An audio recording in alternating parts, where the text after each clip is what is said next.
entregamos agora os dízimos e ofertas, Senhor, agradecemos pelo teu cuidado, Senhor Deus, e sabemos que é um pouquinho do tanto que tu fazes por nós, Senhor Deus.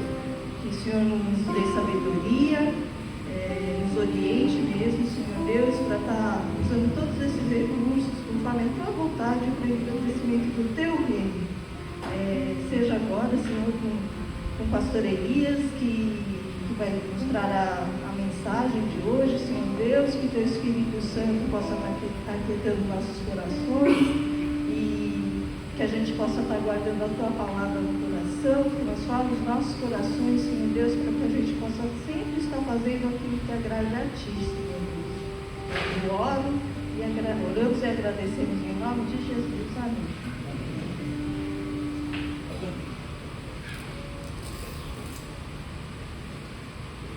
Alô, alô. Bom dia, Igreja Trini. Vou apresentar, dar uns avisos, né? Os avisos são muito simples. A gente não vai cancelar culto nenhum. Então hoje tem culto, semana que vem tem culto, vai ser dia 29, né? Se você estiver viajando, por favor, fique à vontade, viaja mesmo, aproveita as férias, né? Mas a gente vai estar fazendo o culto. O primeiro culto de janeiro vai dar aqui dia 5. A gente vai ter culto também, tá? Então a gente tem esse princípio de que culto não se cancela, né? A gente está sempre tendo culto é algo que sempre tem. Você pode tirar férias da escola, você pode tirar férias do trabalho, mas de Deus a gente nunca tira férias. E aqui a gente vai estar. Os pastores também têm férias, tá, pessoal? Só para você não ficar. Nossa, o pastor nunca tira férias. Tira sim, né? Porque para mim também é um trabalho. Então de vez em quando eu tiro umas férias, né? Mas nesse período aí que a gente vai estar trabalhando, vai estar servindo ao Senhor, porque a gente sabe que esse período é um período onde, para quem tem família é muito bom, mas você já parou para pensar, para quem não tem família, né, a igreja se torna um lugar, um refúgio para as pessoas que não têm família, né? Então a gente não vai cancelar culto, a gente vai ter os cultos normais aqui, começando às 9 horas, com um cafezinho, aí depois a gente começa os cultos às 10, nosso culto às 10h15 oficialmente. A gente tem um ministério de intercessão. Nosso ministério de intercessão é maravilhoso, pessoal. Você, talvez, sabe, durante a semana você tem aquela necessidade de orar, mas você não consegue. A gente consegue orar por você. Então você vem aqui e a gente tem uma equipe muito boa, uma equipe de intercessão que vai orar por você se você estiver doente, se tiver alguém doente na sua casa. Se você não souber o que você precisa orar, mas você sente que você precisa orar, fala com eles e a gente vai orar por vocês. Se a gente tiver uma palavra na Bíblia, a gente vai revelar, vai falar para vocês, tá bom? Então a gente vai estar seguindo com esse culto. Deixa eu apresentar o palestrante de hoje. Já avisei desde o começo do mês que quem vai pregar hoje é um dos meus melhores amigos, né? O nome dele é Pastor Elias e a gente reconhece muito ele. Meu pai nem sabia que ele chama Elias, né? O nome dele é Elias, mas assim, as pessoas, a gente chama carinhosamente ele de Cacum, né? Porque quando você tem os bebês brasileiros, a gente faz assim, gugu dada, sabe? Os crianças.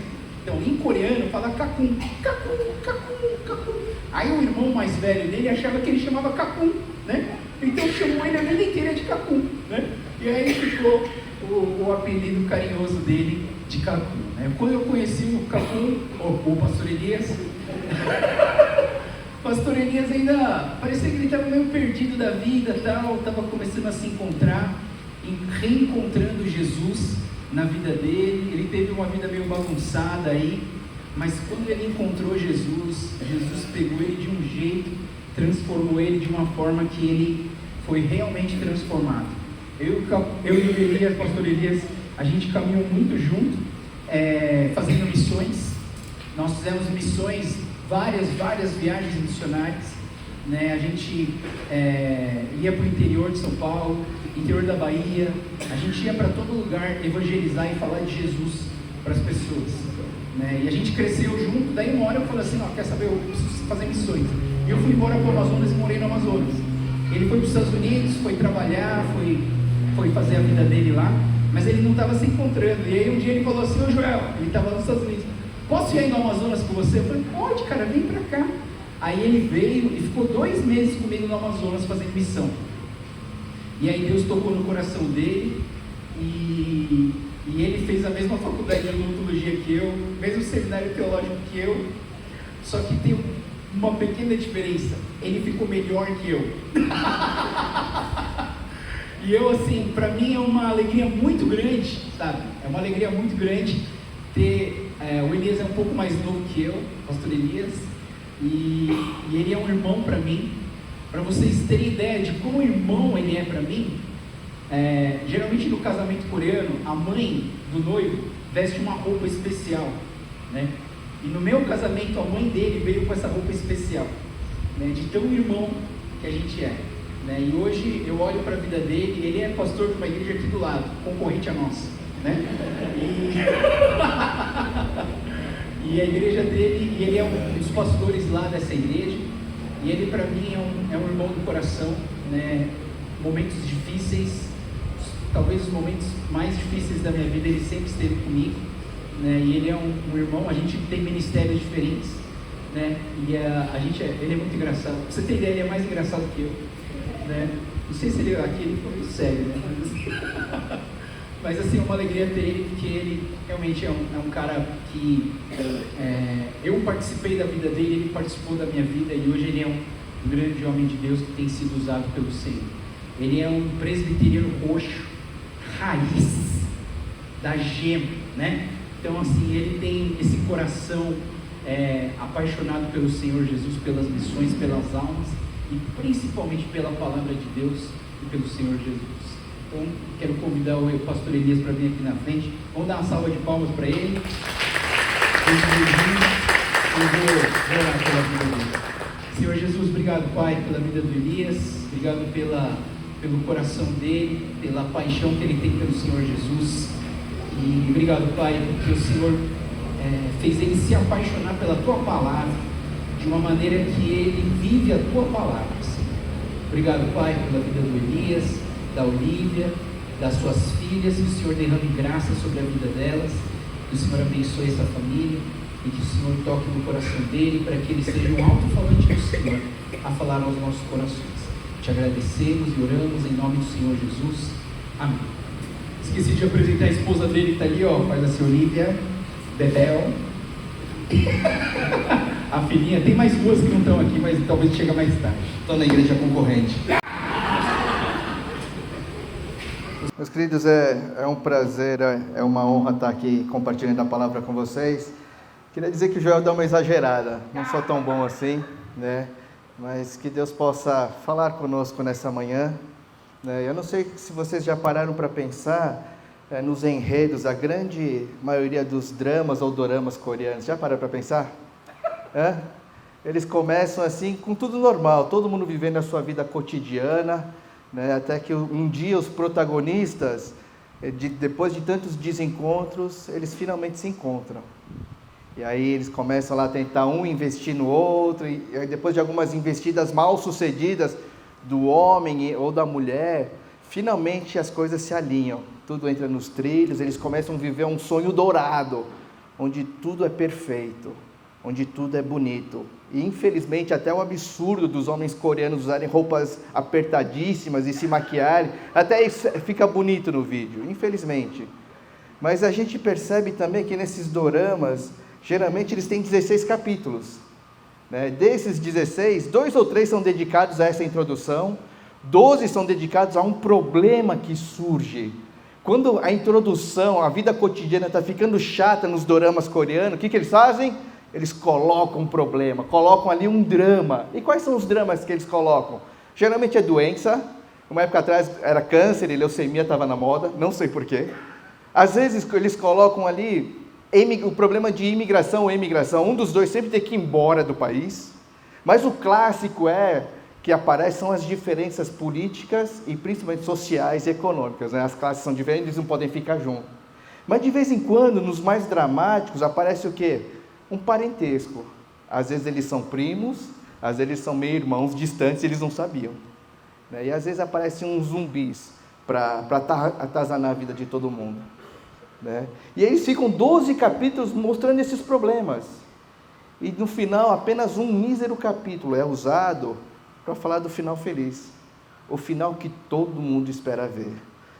E a pergunta que a gente tem que fazer, meus queridos, é por que as pessoas insistem em assistir a algo que dedica 95% da sua totalidade em sofrimento e em problema? E a resposta é simples: porque todos têm uma esperança. Todos têm a esperança de que aqueles dias gloriosos, os dias dos sonhos dourados, onde os protagonistas vivem perfeitamente em harmonia e bem, eles voltem a acontecer. No fundo, porque todo mundo tem a esperança de que, apesar dos inúmeros problemas e sofrimentos, o final será feliz. Não se parece com algo que você já viu em algum lugar? Não se parece com o que está escrito nas Sagradas Escrituras, né? A princípio, uma criação perfeita, cheia de paz e harmonia, onde todo mundo ali sabe qual é o seu propósito, sabe qual é o seu papel, onde há uma harmonia de relacionamento com o Pai, com o seu Criador, com o próximo, com a criação e até consigo mesmo. E depois a gente tem o relato de uma queda brutal, onde começa o drama, onde começa todos os problemas, onde toda a paz e toda a perfeição foram deturpadas e deformadas por essa queda brutal, por esse pecado que entrou no mundo. O que acaba ali é a paz principalmente entre o Criador e a criatura. E se a gente for franco, sincero um com o outro, essa paz com o nosso Criador hoje nos faz muita falta ainda. Mas graças a Deus existe a redenção, uma redenção que é a nossa esperança. Nós temos a redenção naquilo que Cristo Jesus operou naquela cruz. E Jesus, quando Ele morre, Ele ressuscita. Quando Ele vem aqui, Ele encarna, o Deus encarnado vem, Ele faz surgir a esperança de um final feliz, uma vida eterna, num reino eterno, no reino de Deus. Onde tudo é divinamente perfeito, pacífico e completamente harmonioso. E eu queria dizer nessa manhã para você que está aqui, que esse drama, que todo esse enredo bíblico que eu acabei de falar aqui, não está alheio à sua vida. Como cristão, nós estamos inseridos em tudo isso. Nós fomos criados lá atrás para termos paz, sermos bons e perfeitos, para nos relacionarmos com Deus, viver com alegria na sua presença, sem dificuldade nenhuma e sem nenhuma distração. Mas a grande verdade é que nossas vidas hoje se resumem no quê? Na nossa luta contra todas essas distrações, contra os nossos ídolos, contra o nosso eu, contra o nosso pecado, contra todas as coisas que nos atingiram naquela queda brutal. E talvez por a gente viver esse drama tão dramático, é que a gente também sonha com esse final feliz, com a volta lá atrás, onde tudo é perfeito, tudo é pacífico, tudo faz sentido e tem um propósito. Meus irmãos, a boa notícia é que, graças a Deus, a redenção está aí. Cristo Jesus veio. Cristo Jesus nos resgatou, nos redimiu. E a gente tem que parar então para pensar que esse lugar que nós vivemos hoje não é o nosso lar. Nós temos um reino onde pertencemos. Nós temos um final feliz. O final feliz lá atrás vai acontecer de novo. Aonde? No reino de Deus. Então a pergunta que nós temos que fazer, depois de olhar para os nossos dramas, é: quando é que esses dias vão começar? Quando é que esses dias de glória vão começar? Porque eu estou cansado de ser humilhado, os dias dos humilhados serão exaltados, estou cansado de ser humilhado, eu quero, quando é que esses dias vão começar? Quando tudo vai ser restaurado. No fundo, a pergunta que nós temos que nos fazer é: quando é que o reino de Deus vai começar?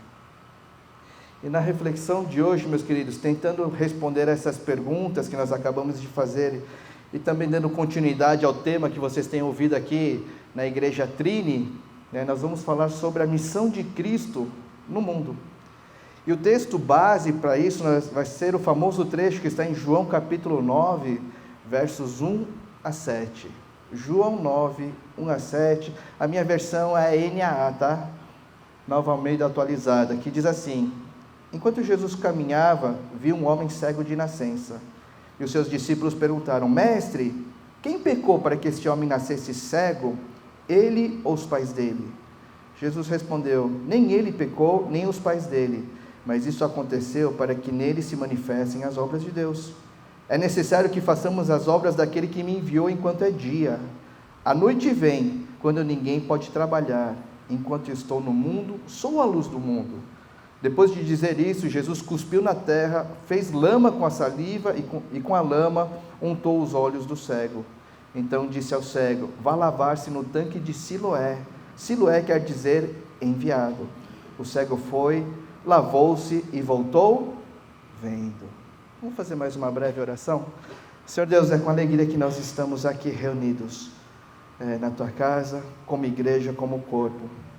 Mas agora nos vemos diante da Tua Santa Escritura, Senhor. E diante da Tua Palavra nós queremos confessar que nós não somos suficientes, que nós precisamos muito da Tua ajuda, muito da inspiração do Teu Santo Espírito para entendermos, compreendermos e principalmente vivermos a Tua Palavra. Então nos enche, ó Deus, com o Teu Santo Espírito nesse momento, nos capacita e nos usa também. Fica conosco, é o que nós te pedimos e oramos, em nome de Cristo Jesus, amém. Meus irmãos, Jesus no seu ministério terreno, ele operou muitos milagres, desde curas extraordinárias até a expulsão de demônios. Mas essa cura que nós acabamos de ler, de um cego de nascença, ela não se parece com nenhuma outra. A palavra diz que Jesus e os seus discípulos estavam caminhando, e eles enxergam então, quando um cego de nascença, que muito provavelmente está pedindo esmola, chama a atenção deles. E como naquela época muitos criam que qualquer doença física era consequência de algum pecado, os discípulos, olhando para esse cego de nascença, eles perguntam para Jesus: Mestre, quem é que pecou para que esse homem nascesse cego? Ele ou os pais dele?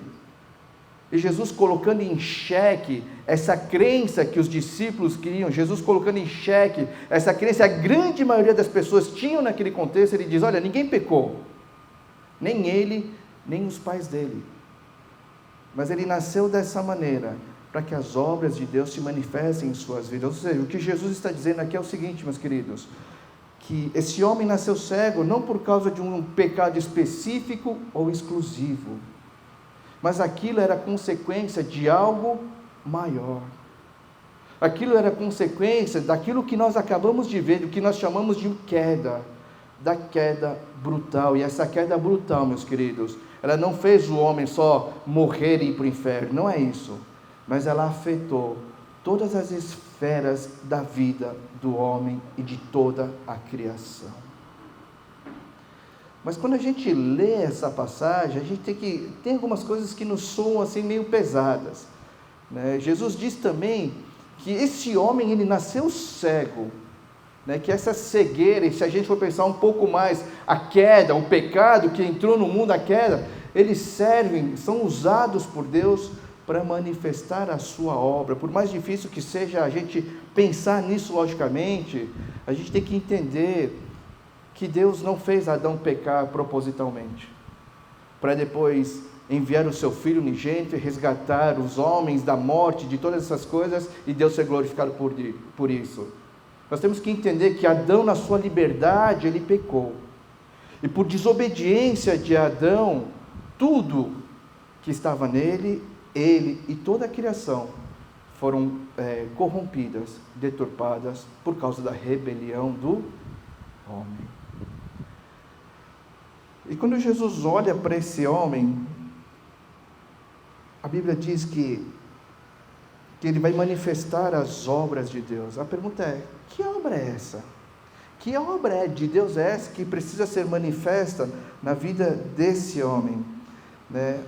A segunda parte da resposta que Jesus dá aos discípulos fala sobre isso, nos dá um caminho. E Jesus divide essa resposta em duas partes. A primeira parte, a primeira coisa que Jesus diz na sua resposta, que Jesus ensina, é que essa obra é urgente. Não urgente de tempo apenas, mas urgente de necessário. Sabe quando você tem fome?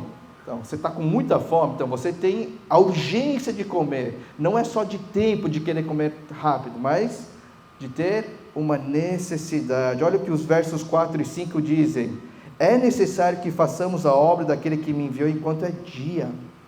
A noite vem quando ninguém pode trabalhar. Há uma necessidade, há uma urgência nessa obra que ele precisa manifestar.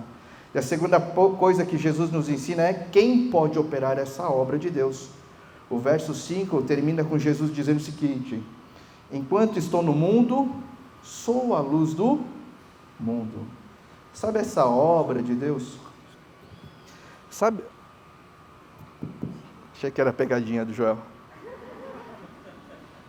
Sabe essa obra de Deus? Apesar dessa obra ser urgente e necessária, ela não pode ser operada por qualquer um. Na realidade, é uma obra que nenhum pecador, por mais que se esforce, ele consegue operar por si só. Simplesmente porque um pecador, ele não consegue se auto-restaurar ou salvar-se a si mesmo. Jesus está mostrando que só Ele, só Cristo, que é a luz do mundo e que está no mundo, aquele que faz dia nas trevas da pecaminosidade do homem, pode manifestar e operar essa obra de Deus. Então, logo depois de dar essa resposta tão reveladora, Jesus agora, de fato, vai partir para realizar a obra de Deus na vida desse cego de nascença. E como eu disse ali no começo, é uma cura que não se parece com nenhuma outra. Jesus não dá uma ordem simplesmente a esse homem dizendo: olha, veja, volte a enxergar ou enxergue pela primeira vez. Não, a palavra diz que Jesus fez o quê? Ele cuspiu no chão e misturou sua saliva com terra e fez lodo, fez lama com ela e esfregou nos olhos desse homem cego de nascença e disse a ele: olha, vá lavar-se no tanque de Siloé, que por coincidência significa o enviado. E a palavra diz então que quando esse homem vai se lavar no tanque, depois de se lavar, ele pela primeira vez na vida, ele começa a enxergar. E é claro que quando a gente escuta esse relato e a gente pensa nesse relato, a gente pode pensar que a obra de Deus, que a missão de Cristo no mundo é fazer pecadores enxergarem aquele que o enviou. Ou ainda, é tirar a cegueira espiritual dos pecadores para que eles comecem a enxergar a verdade que existe em Cristo. Eu entendo que é tudo isso sim, mas quando a gente começa a notar a maneira como Jesus cura esse homem, a gente tem uma ideia um pouco mais abrangente, um pouco mais ampla do que é de fato essa obra de Deus na vida das pessoas, né? E dois detalhes nessa passagem são importantes para nós. O primeiro detalhe é que esse homem é um cego de nascença, verso 1. E o segundo detalhe é que Jesus fez uma pequena porção de barro, de lodo, ao misturar saliva com terra, verso 6. Isso nos remete ao quê? Isso nos remete a Gênesis 2,7. Quando Deus está formando o homem. Gênesis 2,7 diz que então o Senhor formou o homem do pó da terra. Nesse episódio de hoje, meus queridos, nós podemos dizer que Jesus criou, que Jesus formou os olhos desse cego de nascença. E que, sendo isso, e Jesus, quando ele faz isso, ele não está só curando esse homem. Jesus está dando ali uma declaração explícita de que ele é criador também. De que aquilo que está escrito no primeiro capítulo desse mesmo Evangelho de João se confirma. No início era a palavra estava com Deus e a palavra era Deus. Tudo foi criado por meio dele. Sem ele, nada do que nós vimos pôde ser criado. Ou seja, Jesus está mostrando aqui em primeira mão que ele é Deus Criador. Mas, meus queridos, Jesus não só criou aquilo que não havia sido criado. A manifestação da obra de Deus na vida desse cego de nascença, ele não termina por aí. Não é uma manifestação no aspecto físico apenas, não é uma cura física somente. Mas Jesus aqui, ele começa então a restauração perfeita de tudo aquilo que foi deturpado pelo pecado. Se nós vimos que essa cegueira era consequência da queda, Jesus, ao interceder, Jesus ao curar esse homem de maneira espetacular como ele faz, o recado que ele está dando é que ele não veio só salvar o homem do inferno e da morte, mas que a salvação, a missão que Cristo veio cumprir no mundo, envolve a restauração plena de todas as coisas como era naquela criação perfeita antes da queda. É isso que Jesus veio fazer. A salvação que Cristo veio trazer a todos nós, a toda a criação, não é nos tirar, nos livrar da morte e nos colocar no céu. A obra que Cristo veio cumprir é a salvação nos termos de restaurar todas as coisas que foram deturpadas, deformadas e corrompidas pelo pecado. E você faz parte disso. E Deus começa essa obra pelo homem. E a pergunta é, por que Deus começa a restauração pelo homem? Porque quando a gente olha lá atrás, em Gênesis capítulo 3, foi o homem que desobedeceu às ordens de Deus, foi o homem que como representante, o homem que tinha em si a representatividade de toda a criação, começou toda essa bagunça. Olha o que está escrito em Romanos 8, 19 a 21, eu trouxe aí.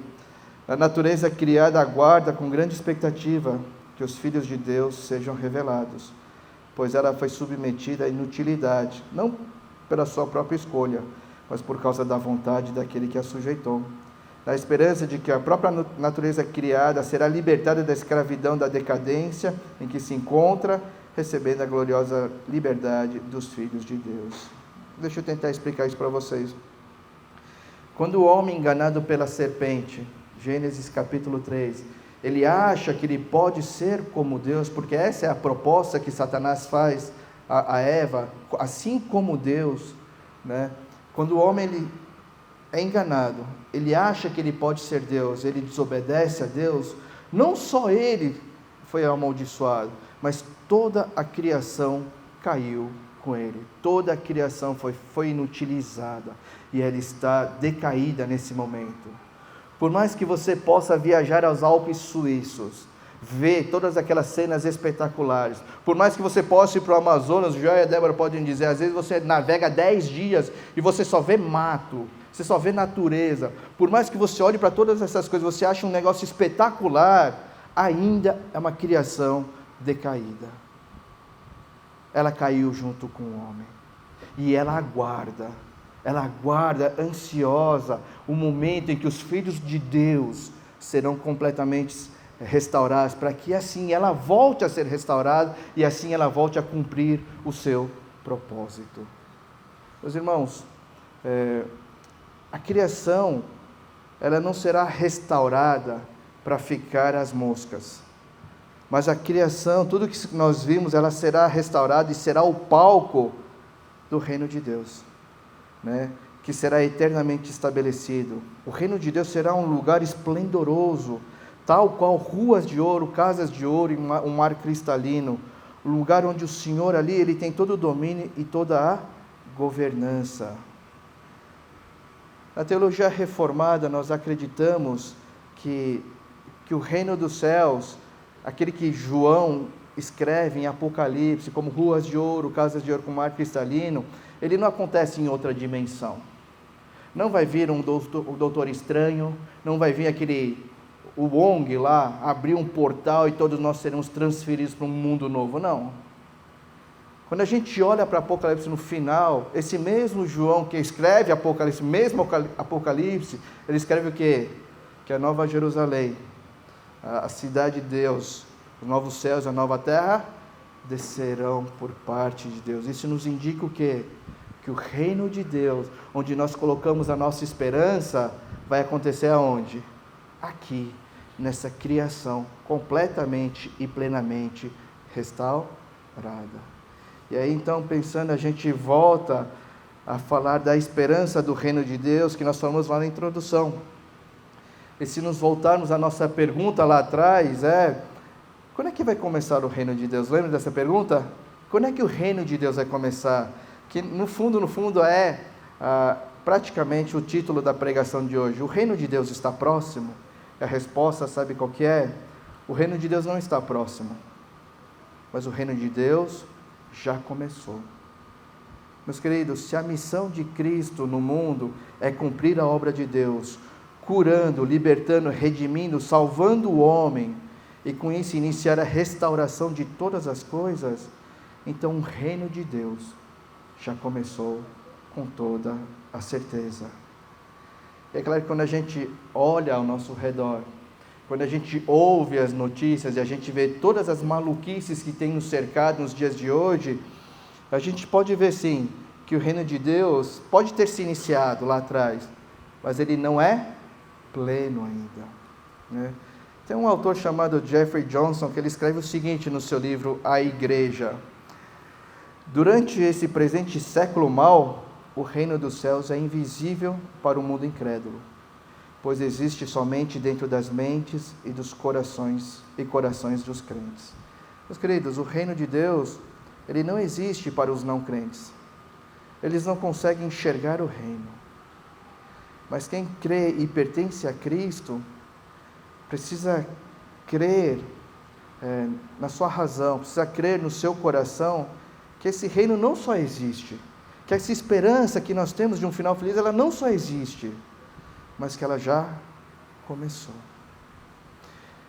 E pensando em tudo isso que nós ouvimos, nós temos que refletir em algumas coisas. Eu trouxe duas coisas para a gente refletir. A primeira é que, obviamente, a gente não, como povo de Deus, a gente não pode viver como se o reino de Deus estivesse distante, ou que o reino de Deus vai se iniciar somente quando Jesus voltar e todas as coisas serem plenas novamente. Não, o reino de Deus já começou. Não viva como se o reino de Deus estivesse longe. Ele já começou, e você faz parte disso. A segunda coisa é que, apesar das mazelas, apesar das dificuldades que nós enxergamos no nosso redor, e as mazelas de dificuldades que a gente vive, que você vive, apesar de tudo isso, a gente não pode desistir. Nós temos que continuar buscando a Deus. Nós temos que continuar pedindo que Deus realize a sua obra em nós. Mesmo que para isso nós tenhamos que ir na direção contrária do que o mundo diz. Na direção contrária do nosso eu. Mesmo que a gente que ir na direção contrária do que a grande maioria das pessoas segue. Meu querido, minha querida, mesmo diante das coisas terríveis que podem estar acontecendo nas suas vidas, não desistam. Porque na realidade, nós estamos ainda naqueles 12 capítulos, cheios de perrengue e cheios de sofrimento. Mas creem que em meio a tudo isso, Jesus Cristo ele cumpriu plenamente a sua missão. E nele nós podemos ter a esperança de que o final feliz virá.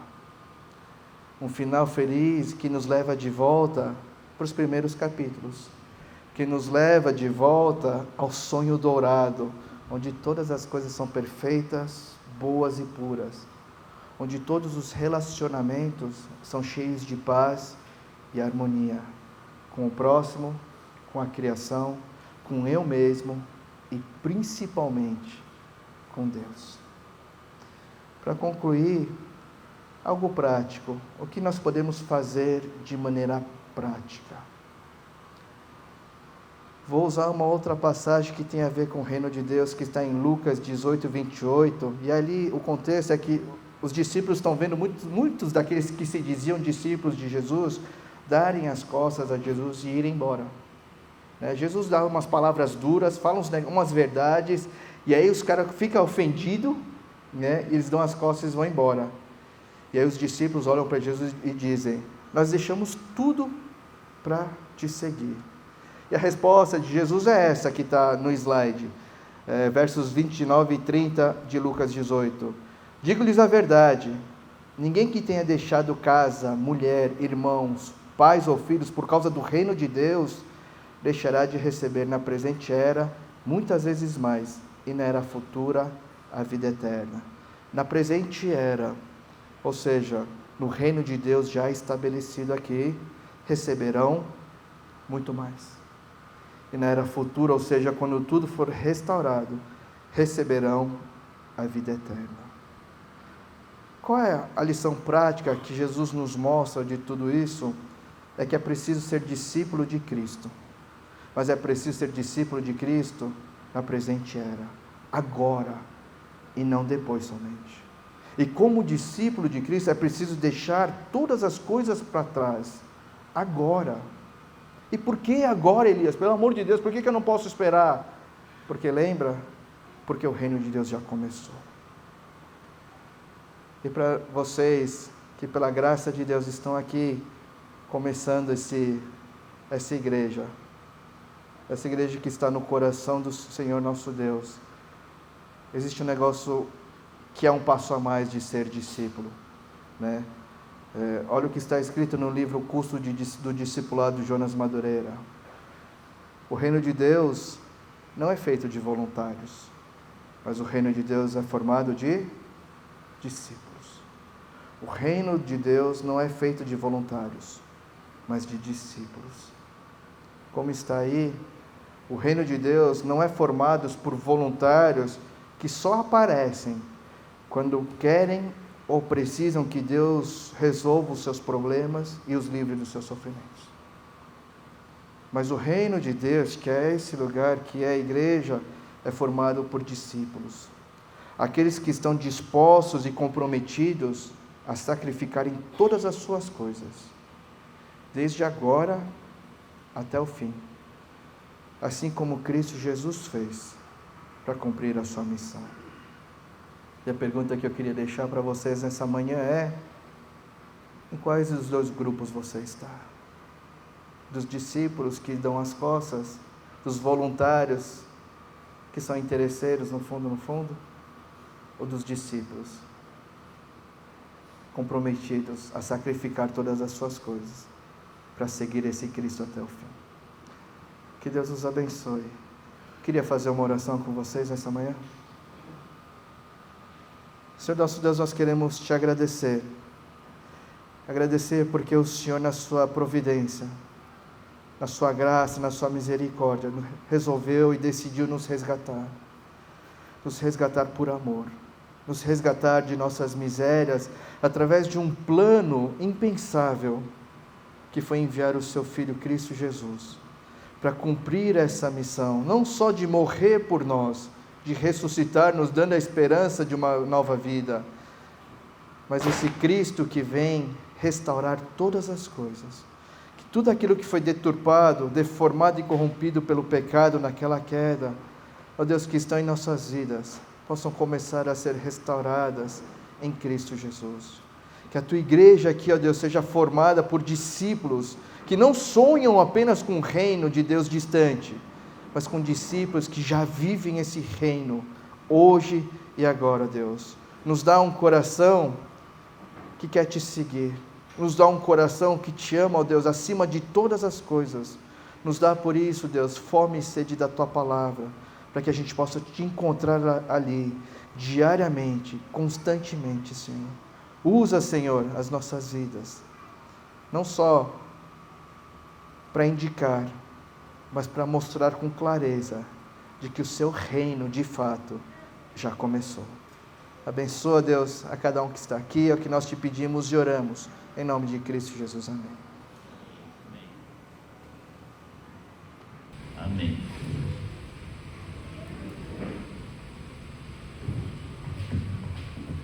Pessoal, nós estamos no Natal, né? Na semana do Natal, tivemos o culto de Natal semana passada, maravilhoso, e ouvimos uma palavra maravilhosa hoje, a palavra do Senhor, e então nós vamos fechar com um voto de Feliz Natal, né?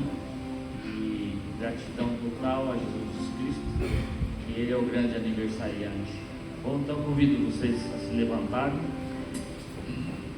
Uma música bem curtinha, Uma Noite Azul e singela, para Cristo, tá bom? Quando a gente fala lar, o lar é onde a gente está. O lar é a nossa igreja, a nossa casa, a nossa família. Então, que Deus abençoe a vida de todos, né? E aqui e nas nossas casas, para nossas famílias.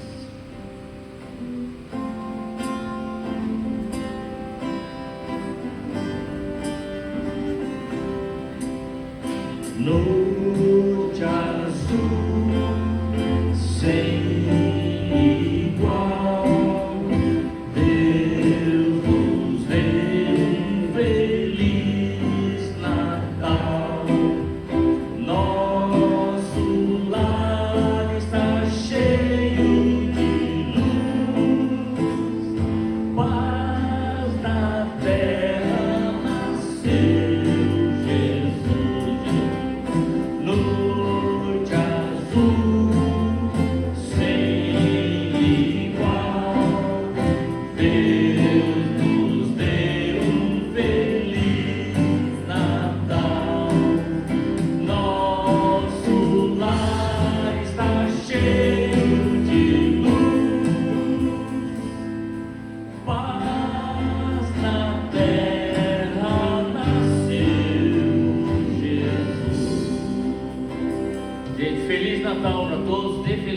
Natal para o seu irmão que está do lado, atrás, na frente. Feliz Natal. Feliz Natal. Vamos receber a bênção apostólica então, para terminar nosso culto. Que a graça do nosso Senhor Jesus Cristo, o amor de Deus, o nosso Pai, e a comunhão e a consolação do Espírito Santo estejam com cada um de nós aqui presentes, de agora para todo sempre. Amém. Amém. Deus abençoe. Dá um abraço da pessoa que está do seu lado. Se for viajar, até o ano que vem. Se não,